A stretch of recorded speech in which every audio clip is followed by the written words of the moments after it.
Well, again, I'm not super familiar with the major distinctions between Orthodoxy and Catholicism. I mainly, I don't know if people see what I post. I mainly focus on Catholicism because that's what I'm more familiar with. I have, half my family's Catholic. Grew up in Louisiana. Catholicism is all over the place. Orthodoxy, that's just within the past year and a half that I've really even understood that there was a distinction between the two. And as far as I'm concerned, is there a distinction between, what Catholics believe about relics versus what Orthodox believe about relics? Is there something different there? Well, we would believe, there would be some level of distinction between what we would say about relics and what a Roman Catholic would say. We do not disagree about the reverencing. They cut out there. Yeah, somebody was calling you. We don't disagree about the reverencing of the relic, but we do disagree about what's going on there and how that happens. We believe in the doctrine of the energies, which is that God's uncreated energies permeate his creation.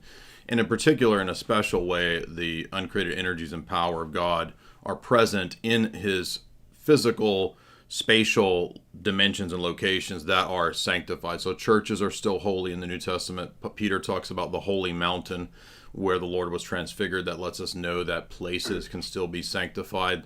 There was the pool where people would go in the Gospel of John to be healed, where an angel would stir the waters. So there can be, holy pools even. And in the book of Acts, you'll notice that when Paul, they take cloths from Paul's body and they heal people and it drives out demons. And this is on the principle of Elijah's bones that resurrect the person who falls into the tomb, and the body touches his relics and he's resurrected. So we believe that the bodies of the saints are endued with the power of God because we become little arks of God. And they do have that power. Roman Catholics do believe in these things, but they believe in a created grace, which is very different from uncreated grace in the Orthodox Church. But yeah, we do believe that the relics have power to do these things. Interesting. No, yeah, and that's something that is undeniable. When you read the scriptures, read in Acts, it's like, a handkerchief is taken away to heal people. Right. Where my concern is when you are presented with these, vague stories, there's not like a distinctive teaching, there isn't a formula that's presented to us from apostolic witness on the activity of the Spirit through physical objects. We just hear that, like for example, the woman who just touched Jesus's clothes. Right. Like, is that something I would formulate doctrine off of, or is that like was it because she actually touched his clothing? That's a great example. That's actually a great example because. Or was it faith? So is it like for example, when Jesus talks to Nicodemus, he says the activity of the Spirit is like the wind. It goes just like the wind. You can't see it, but it's powerful and you can see effects. In the same way, it's like, how can we formulate like solid, concrete doctrine on these vague, spiritual experiences that we're seeing, in the first century church in Acts? The Spirit is extremely active. People are being filled with the Spirit.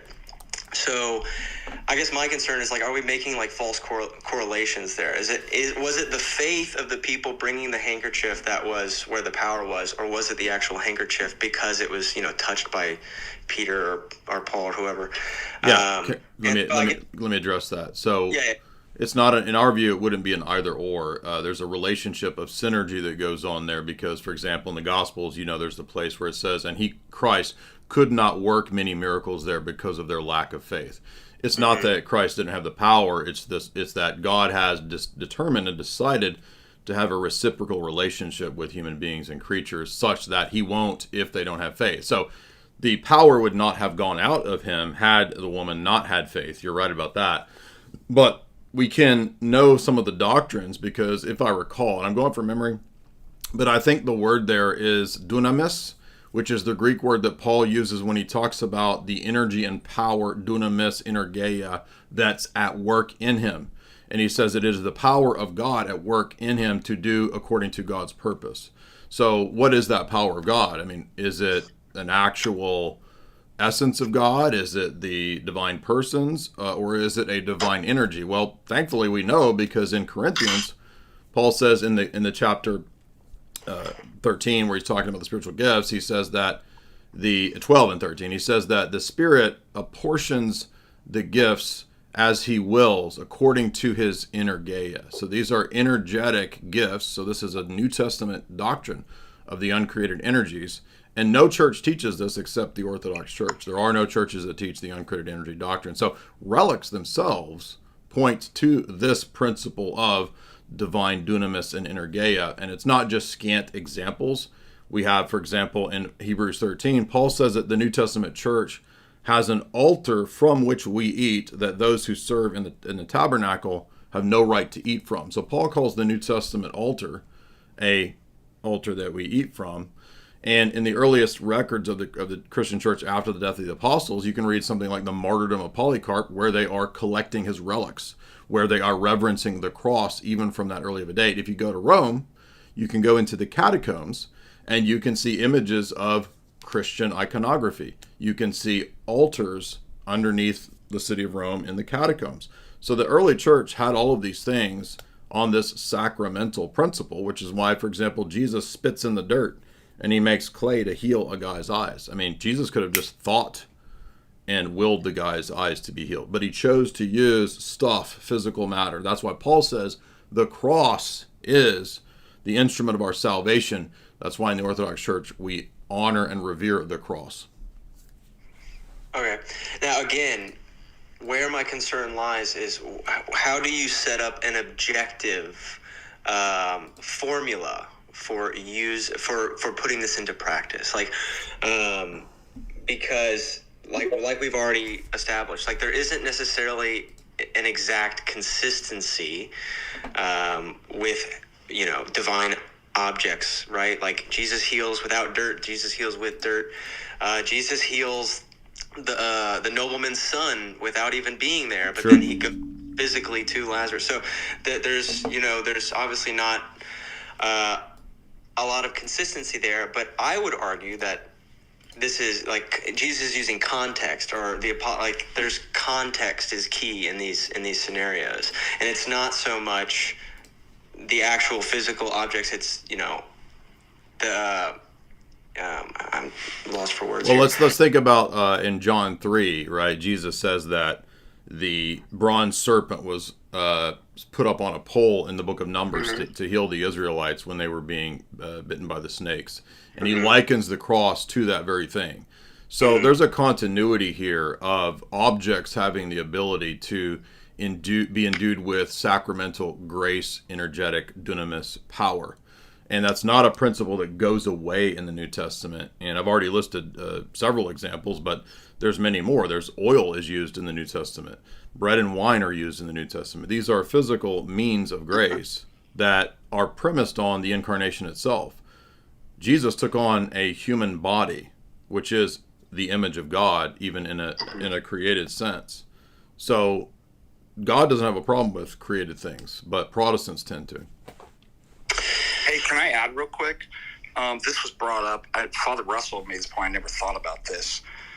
That if you notice Christ's miracles in the order of time, they become more and more incarnational. That it starts with proclaiming that you are healed.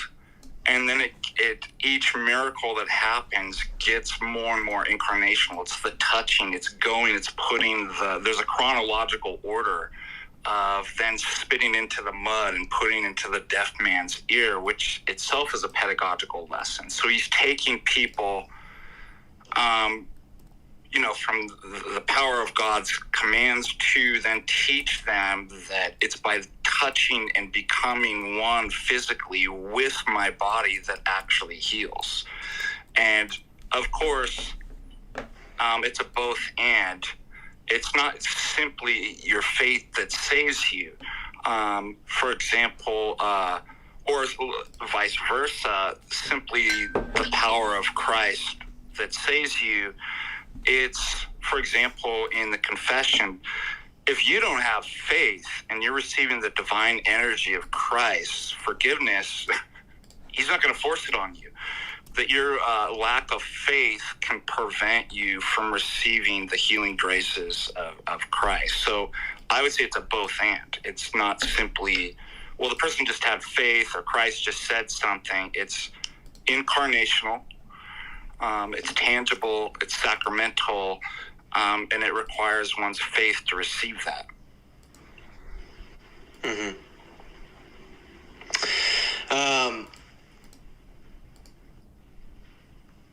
Another brief point while you're thinking is that you mentioned, the guidance of the Holy Spirit kind of leading us and letting us know the parameters of where this is and isn't appropriate.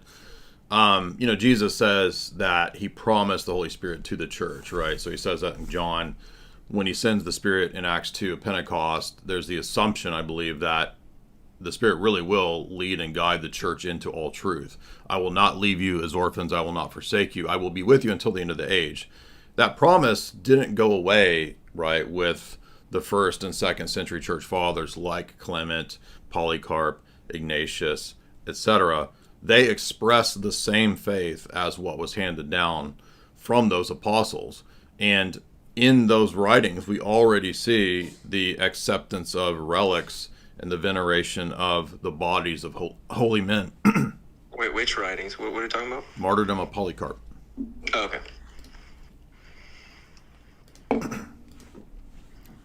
And then also did you mention St. Ignatius and his martyrdom? Yeah. So these were people that were taught by John the Apostle, for example. Polycarp.